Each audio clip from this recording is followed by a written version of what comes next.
Teman-teman, pada video kali ini saya akan menjelaskan tema yang berkaitan dengan aborsi, hukuman mati, dan juga eutanasia. Baik, yang pertama, saya akan menjelaskan tentang aborsi. Sebenarnya, apa itu aborsi? Aborsi adalah suatu prosedur yang dilakukan untuk mengakhiri kehamilan dengan sengaja sebelum janin dapat hidup di luar kandungan. Prosedur ini dilakukan untuk mengangkat jaringan kehamilan, janin, dan plasenta dari rahim. Nah, di beberapa negara, aborsi ini dianggap sebagai prosedur yang legal atau prosedur yang diizinkan secara hukum.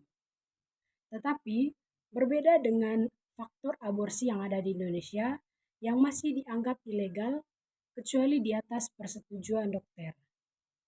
Umumnya, aborsi disetujui berdasarkan alasan atau pertimbangan medis tertentu karena kondisi fisik hingga komplikasi kehamilan yang membahayakan bayi tersebut dan juga nyawa dari ibu dari janin tersebut. Nah, teman-teman, perlu diketahui bahwa aborsi tidak sama dengan keguguran karena proses berakhirnya kehamilan yang terjadi tanpa intervensi dari bagian medis. Teman-teman, ada banyak alasan yang membuat seorang ibu itu mengambil keputusan untuk melakukan prosedur ini. Tidak menutup mata kita bahwa ada banyak wanita pasangan yang pada akhirnya mengambil keputusan aborsi ini karena kehamilan yang tidak direncanakan. Maka dari itu, untuk mencegah ini, maka perlu dilakukan rencana kehamilan yang perlu dilakukan oleh seorang ibu maupun oleh pasangan yang terkait.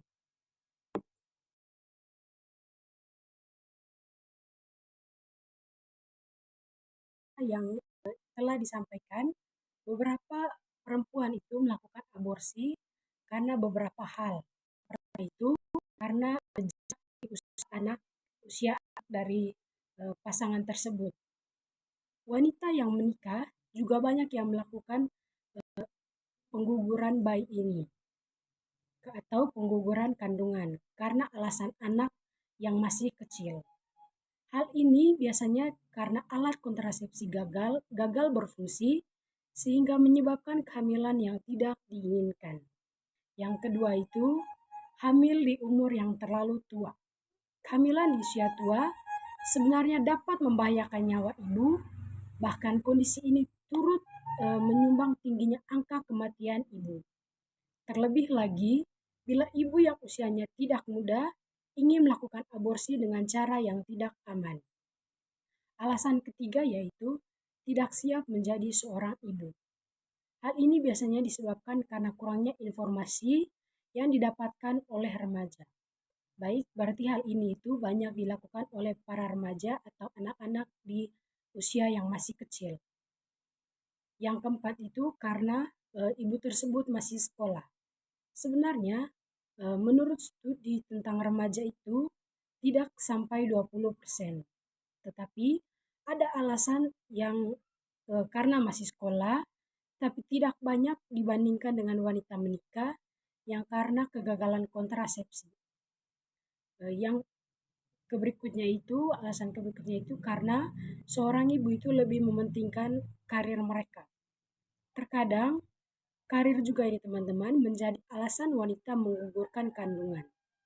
Meski jumlahnya tidak terlalu banyak, tetapi terkait kontrak kerja tidak ingin disibukkan dengan anak atau lebih memilih karirnya. Sehingga banyak alasan seorang ibu ini melakukan aborsi tersebut.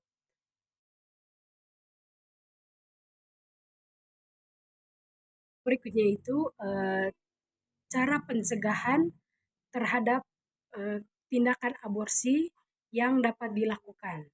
Yang pertama itu menggunakan kontrasepsi untuk merencanakan kehamilan dan menjaga jarak kelahiran anak. Yang kedua itu mengedukasi masyarakat tentang bahaya aborsi tanpa pengawasan dokter atau pengawasan medis. Yang ketiga, memastikan remaja memiliki akses terhadap pelayanan kesehatan reproduksi yang aman, termasuk aborsi yang aman. Yang terakhir itu, menyediakan layanan yang aman untuk mengakhiri kehamilan.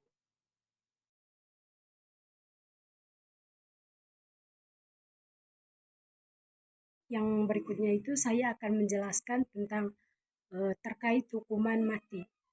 Teman-teman, hukuman mati adalah kebijakan hukum yang memungkinkan suatu negara untuk menjatuhkan hukuman mati kepada pelaku kejahatan serius.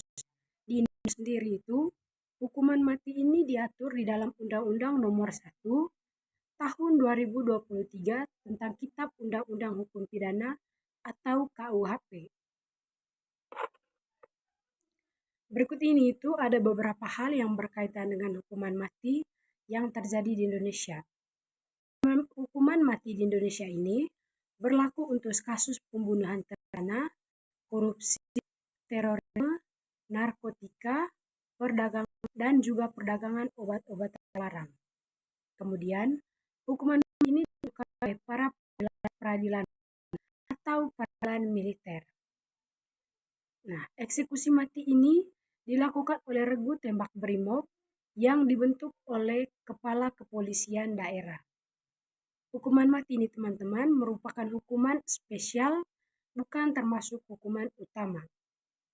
Hukuman mati ini juga diatur secara alternatif dengan pidana penjara seumur hidup atau pidana penjara paling 20 tahun. Nah, teman-teman, terpidana yang diberikan hukuman mati ini dapat bisa mendapatkan masa percobaan selama 10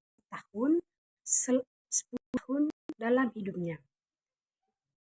Masa percobaan ini, para terpidana itu memperbaiki diri sehingga pidana dapat diganti dengan penjara seumur hidup.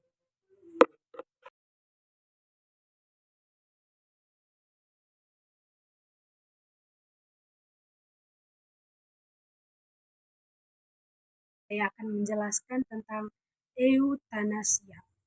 Nah, eutanasia sendiri ini adalah tindakan mengakhiri hidup seseorang untuk meringankan penderitaan. Istilah itu berasal dari bahasa Yunani yang berarti yaitu yang baik dan thanatos berarti kematian.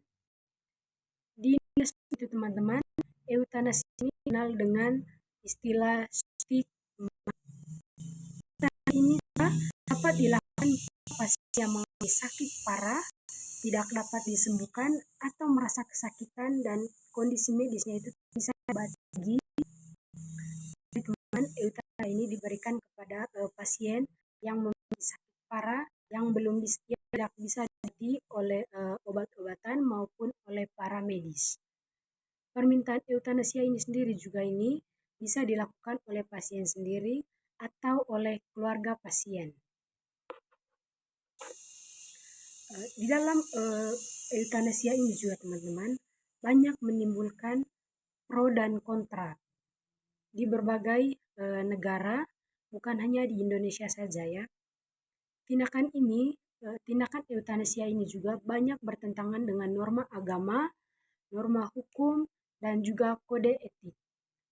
Ada beberapa jenis eutanasia, yaitu yang pertama eutanasia pasif, eutanasia aktif, eutanasia sukarela, dan juga eutanasia terpaksa.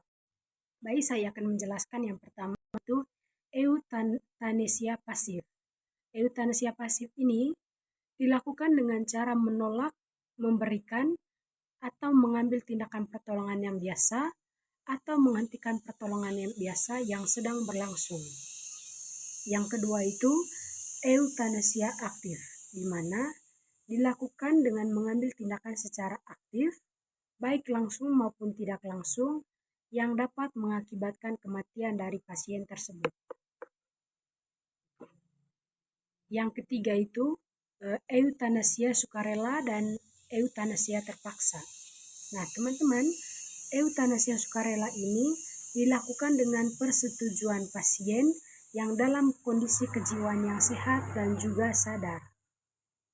Sedangkan untuk eutanasia terpaksa dilakukan tanpa persetujuan dari pasien terkait, misalnya pada saat pasien itu